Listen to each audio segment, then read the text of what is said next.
Bonjour à tous, ici Stéphane de forex-trader.fr. Nous sommes le 27 mai 2015 et on va pour le setup du jour parler d'un de nos vieux copains, si j'ose dire, l'euro-dollar. Avant de démarrer, je vous rappelle que les investissements sur le forex sont des investissements risqués, que vous ne devez y investir que de l'argent que vous pouvez vous permettre de perdre et que ce que je vais dire maintenant reflète que mes vues sur le marché n'est absolument pas un conseil pour y investir et qu'en particulier je décline toute responsabilité en cas de perte liée à l'utilisation de la présente vidéo. L'euro-dollar, on est ici sur un graphique mensuel. Vous voyez qu'on est depuis octobre 2013 sur une forte descente. On a le mois dernier interrompu cette descente et là on est en train de repartir vers le bas très nettement ce mois-ci. J'attire votre attention sur deux niveaux. D'abord celui-là, le 1,12,3, qui est un niveau de FIB, puisque j'ai repris le retracement de ce mouvement-là très logiquement. Et deuxièmement, ce n'est pas un niveau de FIB, mais regardez ce qui se passe à 1,063. Ici, là et là.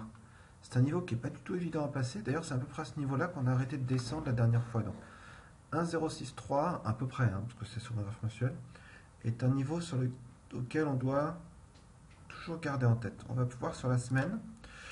Sur la semaine, rien de particulier à en tirer.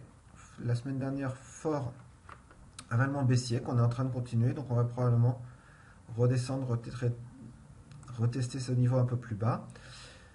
Alors vous voyez que là, il y a pas mal de supports. Ça se voit, zone un peu compliquée. C'est notre zone de 1,063. Donc on va essayer de voir de plus près ce qu'on peut en trouver sur le graphique jour. On a monté depuis quelques jours, depuis une ou deux semaines, jusqu'à 1,14. Puis depuis 1,14, 1, 2, 3, 4, 5, 6, 7, 8, on a une succession de chandeliers baissiers assez importants. Quelques niveaux remarquables. Ici, 1,1, avec un niveau de support résistance qu'on a cassé hier justement, et sur lequel on peut très logiquement s'appuyer pour chercher de nouveaux shorts.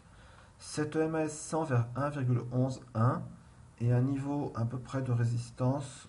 Je l'ai à 11,4, mais il pourrait être quasiment au même niveau, donc entre 1,11 à 11,4.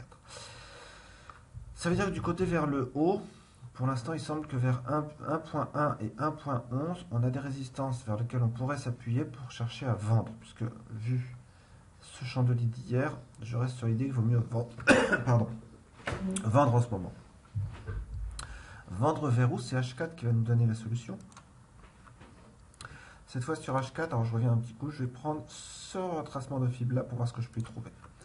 Alors il nous dit beaucoup de choses intéressantes. Il nous dit d'abord que par rapport à ce retracement, on a cassé la FIB 50, qui est quand même un niveau assez fondamental, et qu'elle est à peu près vers 1.1. Or, si je reviens sur le niveau du jour, 1.1, je ne sais pas si vous vous souvenez, on avait vu que déjà c'était un niveau intéressant pour nous. Il y a même la MAS 40 aussi qui arrive. C'est un niveau de support résistance, donc c'est un très fort niveau de résistance. On a en H4 la MS 200 qui est pas loin. On va vraiment chercher, si on revient tester ce niveau, et pas impossible que je vienne le tester, parce que sur H4, il semble qu'on soit en train de remonter. C'est peut-être vite dit, mais enfin, on a arrêté de descendre depuis 4, 8, 12 heures, depuis la session américaine. Je reviens sur mon H4 en plus petit. Donc si on remonte, pour moi c'est 1,1 qui est la zone que je ne veux pas voir dépasser, mais si elle est dépassée, on a vu jusqu'à 1.11 et jusqu'à 1.11 et même 1.11 que j'ai mis là, il y a encore d'autres zones de résistance éventuellement. Donc. Mais pour aujourd'hui, dans un premier temps, 1.1, je ne pense pas qu'on le dépassera, ce sera assez étonnant. Sous 1.1, je vais chercher à vendre. Maintenant, vous voyez aussi qu'on est sur une zone de FIB 61.8 et les suivantes sont c'est la 786 à 1,072 et la 886 à 1,062. Donc si jamais on casse, on fait un plus bas ici, le plus bas actuel étant à 1,086, donc presque 1,085. Si on casse ce niveau, pardon, c'est dans l'autre sens que je voulais là, et qu'on fait un plus bas, je vais vendre sur une cassure vers 1,72. Alors je vois quand même ici qu'il y a un petit quelque chose aussi sur H4. Ok. Cette zone à 1,08 sera peut-être pas si facile à passer, mais je vais quand même vendre vers 1,072 et surtout 1,062 parce que 1,062 c'est très près de cette zone qu'on avait vue sur le graphe mensuel, 1,063. Donc il y a de grandes chances qu'on aille la retester et je pense qu'on va aller la retester un jour. Donc, globalement, je suis plutôt sur le long terme, toujours baissier.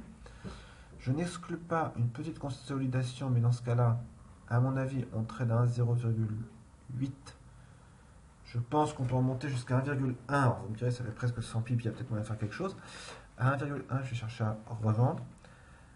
Si on casse ce plus bas à 1,085, je vais aussi vendre vers 1,072, 1,062. Je pense vraiment que ce 1,062 est le chiffre qui nous intéresse. Maintenant, si je regarde, je reviens sur le daily dans l'autre sens. Alors, on a toujours une très forte, à supposer qu'on remonte. Tant qu'on est sur 1 sous 1,12,5, avec ici ce range, j'envisage pas d'acheter long terme.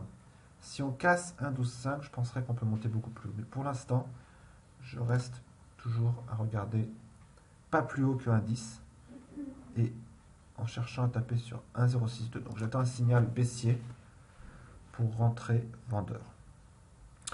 Voilà, c'est ce que je voulais vous montrer pour aujourd'hui. Je vous souhaite une très bonne journée de trading. Très bizarrement, j'ai pas vu beaucoup de setup sur les autres paires, donc c'est une journée un peu bizarre hier.